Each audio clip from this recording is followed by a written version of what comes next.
Allez, de retour sur Noyenner pour la dernière partie du grand direct du week-end. Et oui, aujourd'hui, je vous quitterai un petit peu plus tôt que prévu, car, eh bien, c'est la fête foraine à Noyon et on inaugure la fête foraine à 16h. Donc voilà, mais rassurez-vous, on se retrouvera dans 15 jours dès 14h pour un nouveau numéro du grand direct du week-end.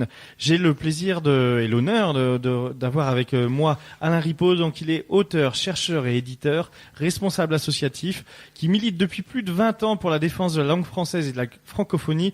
Et c'est un militant actif car il a produit des livres et notamment un qu'on va découvrir aujourd'hui.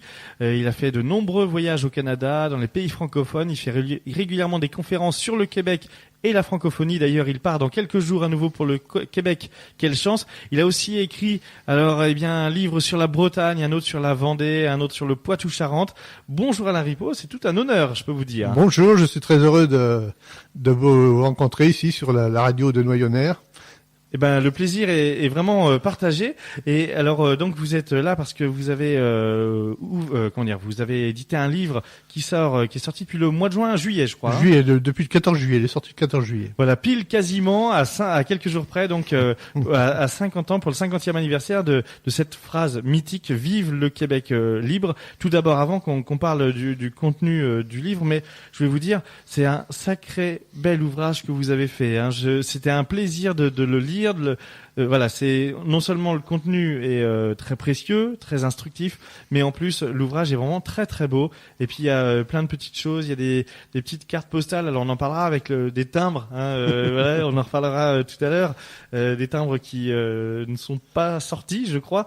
Mais donc votre livre détaille, il présente les coulisses du voyage et du fameux discours du général de Gaulle qu'il a fait le 24 juillet 1967. Mais avant de raconter ce voyage, les jours d'avant, les jours d'après, est-ce que vous pourriez nous expliquer cette fameuse phrase « Vive le Québec libre ». C'est-à-dire, il faut la placer dans son contexte. Donc, disons, le général de Gaulle s'est intéressé pendant longtemps au Québec, à partir des années 60, où il a reçu officiellement le premier ministre du Québec, Jean Lesage, et tout le gouvernement québécois. Et depuis ces années 60, il y a eu une coopération très étroite qui s'est établie entre la France et le Québec, sans passer par le gouvernement fédéral du Canada. Parce qu'il faut bien penser que le Québec est une province du Canada, une province qui a son autonomie, mais qui n'est pas. C'est pas un pays. C'est pas un pays. Donc pour beaucoup de domaines, donc c'est le Canada fédéral qui décide de plein de choses. C'est un peu comme chez nous. Alors la comparaison n'est pas raison, mais c'est un peu comme chez nous les régions ou plutôt peut-être les États aux États-Unis. Ça correspond à un État des États-Unis, puisque le Québec a son gouvernement, son premier ministre, une assemblée nationale, des institutions, fait des lois. Une ambassade à Paris. C'est en quelque sorte une ambassade. Ça a été très dur pour qu'elle soit ouverte, mais ça a été fait aussi dans les années 60 ou 61 sous l'impulsion du général de Gaulle et du premier ministre du Québec de l'époque, Jean Lesage. Donc il a milité sa venue ce jour-là et son discours, c'était pour que le Québec ait son autonomie, soit un pays à part entière. Mais j'ai envie de dire, quand on lit certaines lignes du livre qui sont des citations de Gaulle, qui dit: le fait que la langue française perdra ou gagnera la bataille au Canada pèsera lourd dans la lutte qui est menée pour elle d'un bout à l'autre du monde. Donc c'était un combat avant tout culturel alors. C'est un combat culturel et politique. Il faut pas réduire le côté politique, car il s'agissait d'un combat pour l'affirmation souverainiste et politique du Québec dans l'ensemble canadien. Alors on parle du Québec aujourd'hui, donc je salue Marlène Morin qui anime une émission qui va revenir d'ici quelques semaines. C'est un prompt rétablissement, mais qui anime une émission sur le Québec. Et nul doute que vous ferez l'objet d'une invitation de sa part. Alors on l'a dit, ce discours, cette visite a vraiment eu des conséquences sur les relations et sur le tourisme entre la France et le Québec. Oui, c'est ça. Il y a eu beaucoup de conséquences. Il y a eu des conséquences au niveau, des relations avec le gouvernement fédéral du Canada, puisque le premier ministre canadien, qui était un anglophone, n'a pas apprécié du tout les déclarations de Gaulle, et les relations pendant de nombreuses années ont été assez froides entre les deux pays. Mais au niveau J'imagine bien. Mais au niveau du Québec, ça a été un enthousiasme très important et surtout la presse québécoise, l'opinion québécoise a appuyé sans réserve les déclarations du général de Gaulle. Alors pour conforter vos dires, il suffit de taper sur Internet ou dans les vidéos sur YouTube, vous tapez Vive le Québec libre. Je l'ai fait hier soir après en finissant de préparer cette émission et on n'imagine pas une telle ferveur. C'était vraiment, effectivement, très impressionnant. Là-bas, il y avait une ferveur limite, mais sans le côté péjoratif, mais limite hystérique même. Hein. C'était vraiment une passion. Voilà, c'est plutôt le terme. C'était ce qu'on appelait une passion libératrice, puisque les Canadiens français, les Québécois considèrent qu'ils ont été occupés par les Anglais, puisque l'Angleterre a envahi le Canada en 1760, suite à la bataille de Québec de 1759. Et donc le roi de France, Louis XV, a reconnu la souveraineté anglaise sur tout le Canada. Et ça, donc, on avait du mal à le digérer, j'ai envie de dire, notamment les Québécois qui sont en majorité francophones. Et donc, du coup, eh bien, c'est un petit peu pour pas racheter une faute, mais on a eu l'impression, ça a peut-être donné l'impression qu'on abandonnait le Québec. Oui, bien sûr. Plusieurs fois, les Québécois m'ont dit, vous nous avez abandonnés. Ça fait 200 ans que ça dure, mais vous nous avez abandonnés. Et finalement, le général de Gaulle a en quelque sorte réparé la dette de Louis XV. Alors de Gaulle et le Québec, c'est une longue histoire. Hein. C'est pas le 1967, c'est finalement une suite logique de tout. Mais oui. Durant la Seconde Guerre mondiale et au sortir de la Seconde Guerre mondiale, oui. Il y avait déjà des relations fortes entre de Gaulle et le Canada, mais de Gaulle et le Québec. Eh oui, donc de Gaulle a fait 4 voyages au Canada. Il en a fait 2 pendant la guerre et un voyage en 1960. Mais l'approche était plus réservée, plus réservée. Il a fallu attendre ce voyage de 1967 pour qu'il y ait un véritable enthousiasme des 2 côtés. Et là où aussi le Canada l'a mal pris, c'est deux choses. C'est d'une part, ça fait un peu une certaine ingérence dans un pays. Forcément, quand on arrive, c'est comme si un chef d'État arrive et dit vive la Corse libre ou vive la Picardie libre, les Hauts-de-France maintenant. Comment dire, il y a ce côté-là et il y a aussi le côté que des Canadiens sont morts pour la France et sont venus libérer la France. Donc du coup, le Canada a rappelé au général de Gaulle qu'il y avait des Québécois, mais il y avait aussi des Canadiens anglophones. Oui, il y a des Canadiens anglophones, mais il faut aller au Québec pour bien comprendre le problème, puisque c'est un problème culturel, un problème national et politique. Puisque depuis 200 ans, les Anglais, les Britanniques et les Anglo-Saxons ont occupé disons le Québec et le Canada et ont contrôlé et contrôlent toujours des secteurs essentiels de l'économie et de la politique et de la culture québécoise. Ce qui bride un petit peu. Ils sont toujours bridés par le gouvernement fédéral canadien, par les détenteurs du pouvoir anglophone. Alors on n'est pas là pour faire de l'anti-canadiérisme, je sais pas comment on dit, parce qu'on aime beaucoup les Canadiens, mais on est là pour expliquer en fait cette page d'histoire et puis on a un attachement tout particulier forcément avec les Québécois. J'imagine que vous avez aucune animosité pour le Canada, c'est simplement un amour et une passion pour le Québec. Depuis 50 ans, je suis passionné du Québec depuis le fameux discours de 1967. C'est ça qui a fait que chez vous ça a déclenché cette passion. Disons, c'est une passion pour ce peuple français d'Amérique.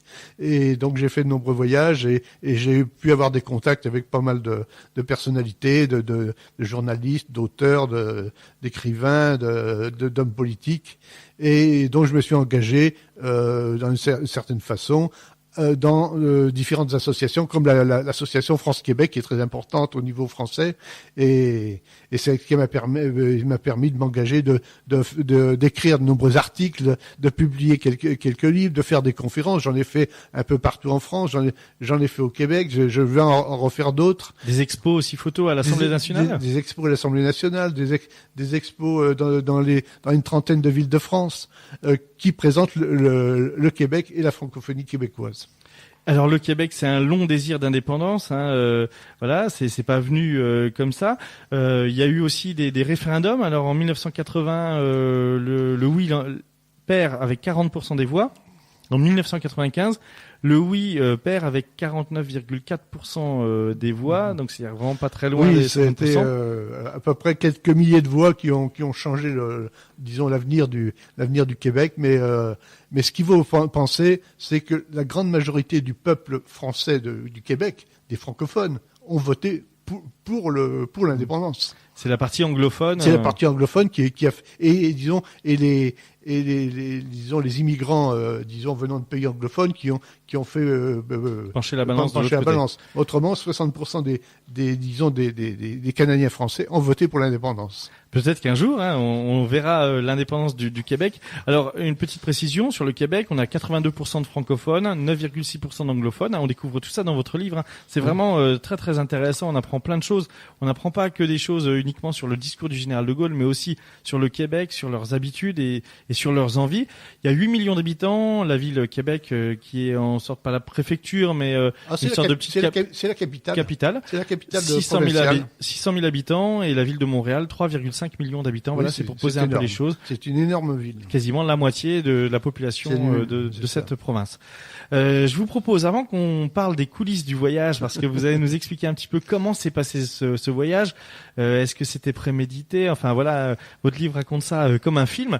On fait une petite pause musicale pour se remettre de nos émotions, et puis on va repartir pour le Québec. Ça vous va? Très bien, merci. C'était Cuenca, I Love You sur Noyonnaire. I Love You, alors il a dit vive le Québec libre, mais il a aussi dit I Love You, mais en français il leur a aussi dit qu'il les aimait, ces Québécois.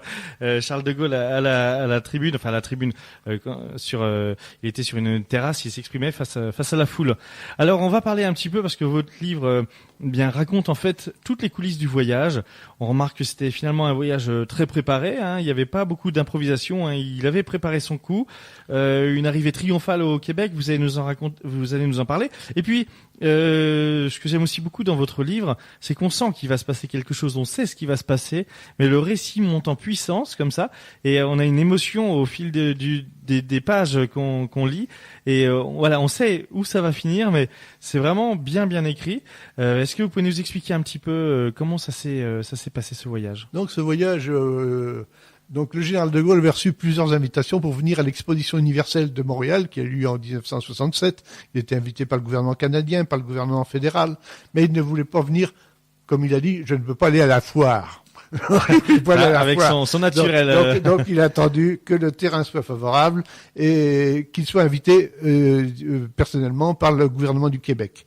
Donc il est venu suite à l'invitation du Premier ministre du Québec, Daniel Johnson. Il a eu deux invitations, une du gouvernement fédéral et aussi une du gouvernement du Canada. Du gouvernement fédéral canadien, oui, et du gouvernement provincial québécois. C'est ça. Et donc, lui, il a répondu en premier lieu à celle... C'est celle du gouvernement du Québec, présidée par monsieur Daniel Johnson, qui a un nom anglophone, mais qui était francophone. Et qui était un défenseur de la francophonie, lui aussi. Alors, il s'y rend. Et puis alors déjà il arrive sous les honneurs, il y a même des bateaux, il prend le bateau Colbert, le navire amiral Colbert, et il s'y rend, il arrive, et il y a des dizaines voire plus de bateaux qui sont là pour l'accueillir au Québec. Donc ce qu'il faut savoir, c'est qu'il est parti de Brest une semaine avant, il a fait une escale à Saint-Pierre-et-Miquelon. Et déjà là, il a fait quelques petites déclarations tout à fait précises, et il a dit en particulier, le fait que la langue française perdra ou gagnera la bataille au Canada pèsera lourd dans la lutte qui est menée pour elle d'un bout à l'autre du monde. Vous le faites beaucoup mieux que moi, je vais vous dire. Donc une phrase qui était annonciatrice un petit peu de ce qui allait se passer. Il a fait plusieurs déclarations qui étaient un peu en amont de la fameuse déclaration. Et il a dit sur le Colbert, puisqu'il est venu dans le croiseur amiral Colbert, et il avait dit à son entourage, je vais au Canada, je vais au Québec. Et croyez-moi, on va m'entendre. Voilà, c'est ça. Il a préparé son coup, et puis il préparait aussi les personnes autour en disant voilà, il va se passer quelque chose là-bas.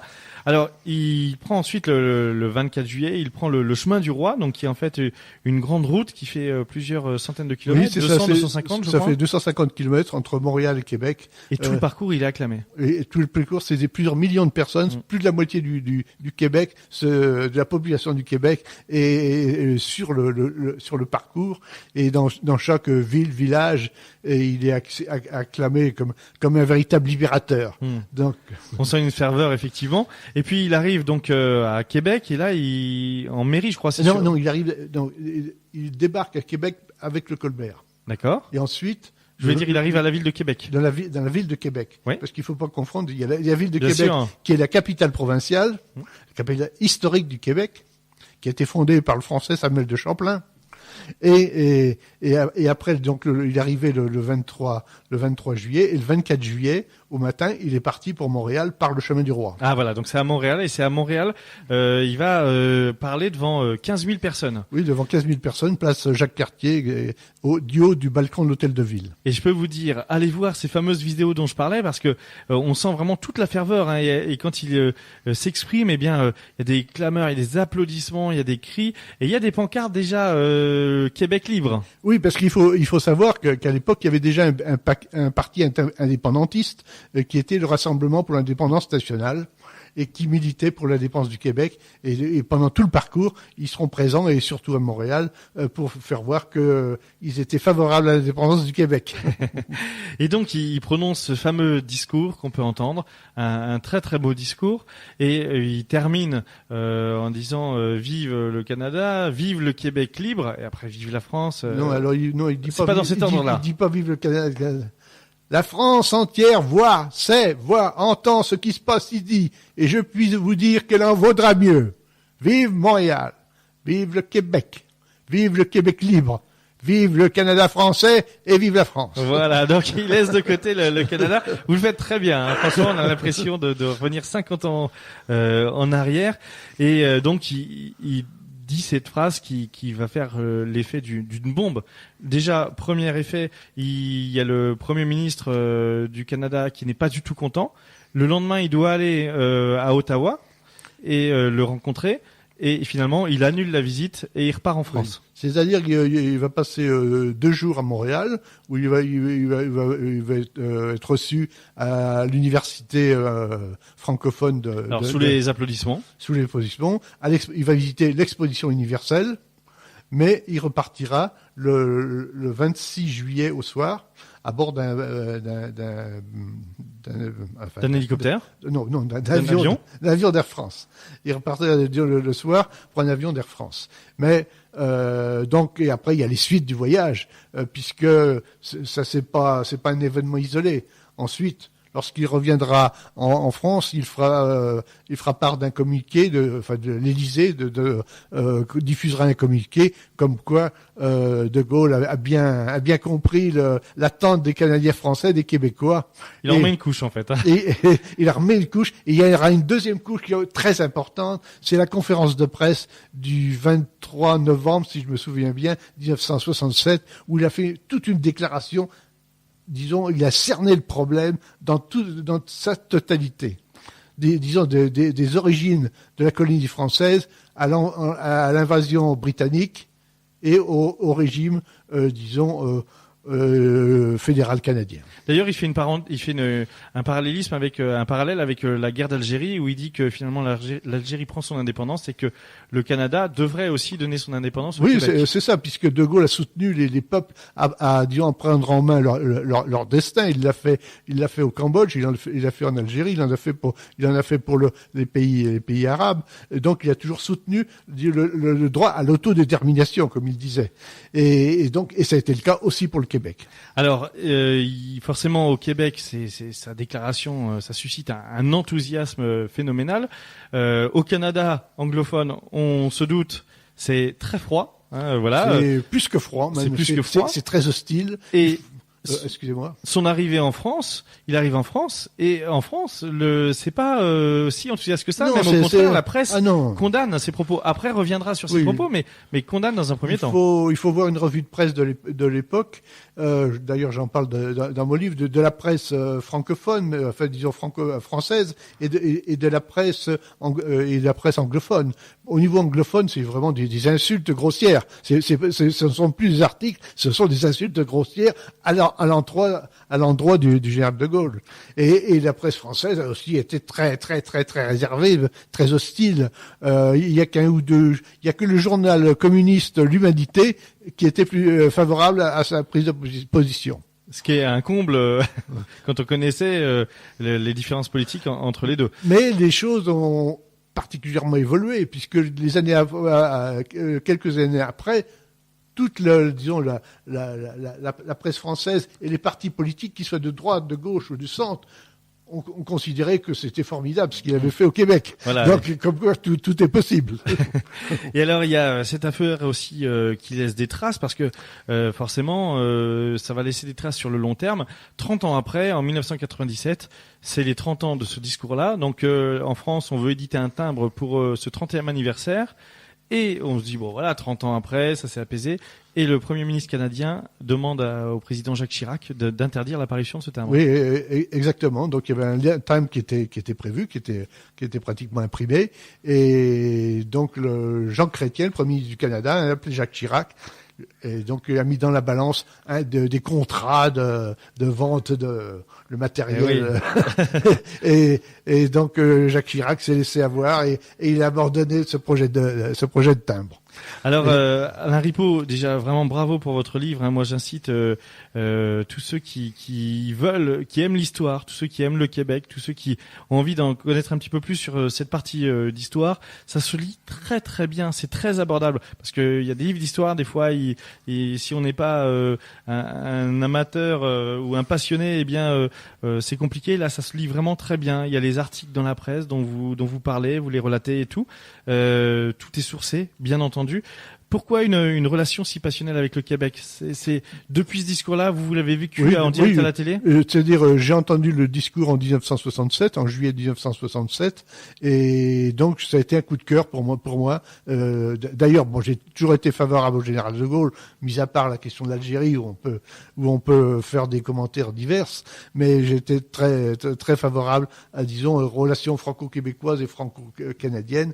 Et donc en fait, il y en a qui ont suivi l'appel du 18 juin, et puis vous, l'appel du 24 juillet. Voilà, j'ai entendu l'appel du 24 juillet, et 2 ans après, je suis parti pour le Québec pour faire mon premier voyage et prendre contact avec les militants du Québec. Eh ben, c'est une formidable histoire. 50 ans de passion pour le Québec. Vous avez un projet de livre, je crois, qui arrive. Oui, j'ai d'autres projets de livres. Ma passion. D'autres projets. Oui, c'est d'autres projets. Ma passion, c'est l'histoire, puisque j'ai fait d'autres livres sur d'autres sujets. J'ai fait des livres sur la Bretagne, sur la Vendée, sur le Poitou-Charentes, sur l'ensemble de la francophonie en Amérique et en Outre-mer. C'est un livre qui a bien marché et qui est assez conséquent puisqu'il fait près de 300 pages et j'y ai passé beaucoup de temps. Et d'ailleurs, si on veut avoir ce livre-là, si on veut l'obtenir, on peut faire comment? Alors pour se le procurer, donc à Noyon, il y a les 2 librairies principales, disons que l'ont mis en vitrine et il est disponible dans la librairie et on peut me le commander directement à Happy. Voilà, c'est ça, c'est Cocorico, ami noyonnais. Tout ce travail-là a été réalisé par un habitant d'Happy. Un habitant d'Happy. Enfin, j'ai passé de nombreuses années à Paris, mais j'ai commencé à prendre ma retraite à Happy, et donc s'il y a des amateurs, ils peuvent me contacter soit par internet, soit par téléphone. Voilà, et puis sinon vous nous contactez, on transmettra avec grand plaisir.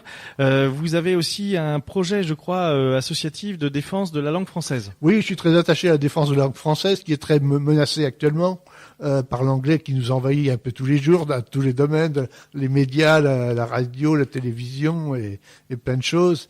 Et donc je milite pour la défense de la langue française et de la francophonie, et je voudrais créer une nouvelle association pour cette défense de la langue française et de la francophonie, et permettre aussi de faire des expositions, des conférences et éditer de nouveaux livres.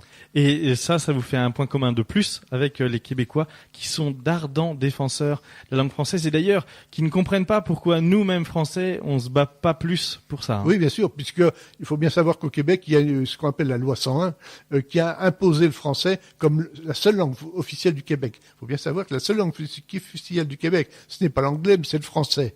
Et par exemple, une société qui utiliserait des mots anglais pour sa publicité, c'est pas bon ça. Il serait sanctionné. Il y a des lois qui protègent le français au Québec, alors qu'en France, il y avait la loi Toubon. On s'est moqué de Monsieur Toubon. On a parlé de Mr. Allgood. mais cette loi Toubon qui devait défendre le français n'a jamais été appliquée. Et je suis intervenu plusieurs fois auprès de différents présidents de la République. Et nous, souvent, c'est vrai, je dois le reconnaître, souvent en France, on se moque un petit peu de ceux qui veulent défendre la langue française, mais au Québec, c'est très très sérieux. Hein. Ah, c'est pour eux. C'est une affaire c'est une affaire d'État. C'est une affaire d'État. Il est impossible que le Québec n'accepte pas, ne défende pas le français. Pour eux, c'est leur identité, puisque autrement, ils sont noyés dans le moule nord-américain. Et dans votre livre, alors petit clin d'œil et puis petit pied de nez au gouvernement fédéral du Canada, puisque vous avez édité des cartes postales de son voyage au Québec avec le timbre du 30e anniversaire. Voilà. Ils vont pas être contents là-bas. Attention à vous, attention à vous. Non, voilà, je pense que le message est vraiment passé. En tout cas, c'était un très très bon moment. Je vous remercie beaucoup. J'espère que vous reviendrez ici. Mais ça sera avec grand plaisir. Voilà, qu'on prenne encore plus de temps de parler de ce Québec. Après mon prochain voyage au Québec, je vous dirai. Vous allez faire une conférence sur quoi?